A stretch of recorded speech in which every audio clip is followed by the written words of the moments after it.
Hi everybody! So last week I saw Spectre. Dun, dun, dun, dun, dun, dun, dun, dun. I love Daniel Craig. He's my favorite James Bond. Sorry, Sean. And Spectre was a good movie, but not much more. I mean, it was entertaining, the stunts were spectacular, and so on, so on, so on. But it wasn't like, oh my god, this is an incredible movie. But if you're just looking for a good action flick, I can definitely recommend you to see it. A couple of notes on Spectre before I move on.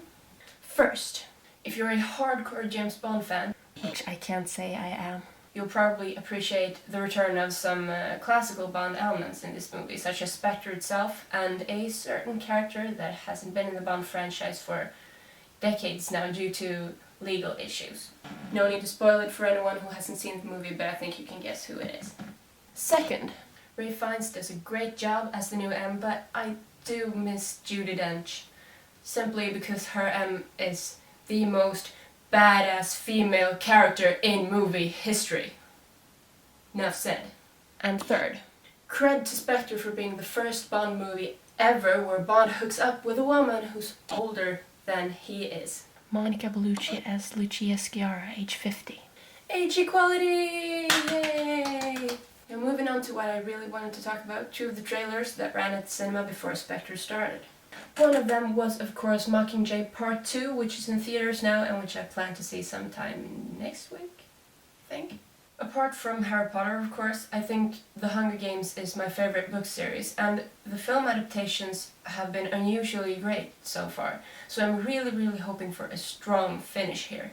And I don't mean just amazing special effects and war sequences. I'm expecting this film to really hit me emotionally. I mean it. I want to be crying my eyes out to this film. Now, Mockingjay is probably my least favorite book out of the three, but after I'd read it, I felt pretty sure it would make a great film, simply because the action felt more cinematic than novelistic, and based on Mockingjay Part 1, I think I was right. So obviously, the action needs to be great, but if you've read the book, you also know some of the more devastating things that happen towards the end, and I just hope that they've done all the characters justice in portraying this. And one last thing, it is now less than a month until Star Wars The Force Awakens premieres. Yay! To prepare for this, I will of course watch all the previous films again, and I will watch them in this order. Episode 4, 5, 2, 3, 6. No episode 1. Why this particular order, you wonder?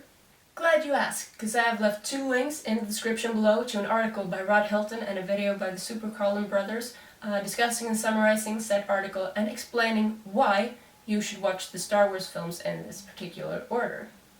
It is called the Machete Order, and I personally think it's genius.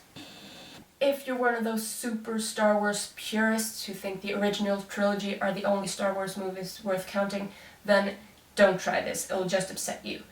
But if you have a bit of an open mind, or if you, against all odds, haven't seen Star Wars, then I suggest you check it out. That was all I had for today. If you enjoyed this video, please go ahead and leave a like, I really appreciate it. And don't forget to subscribe to my channel.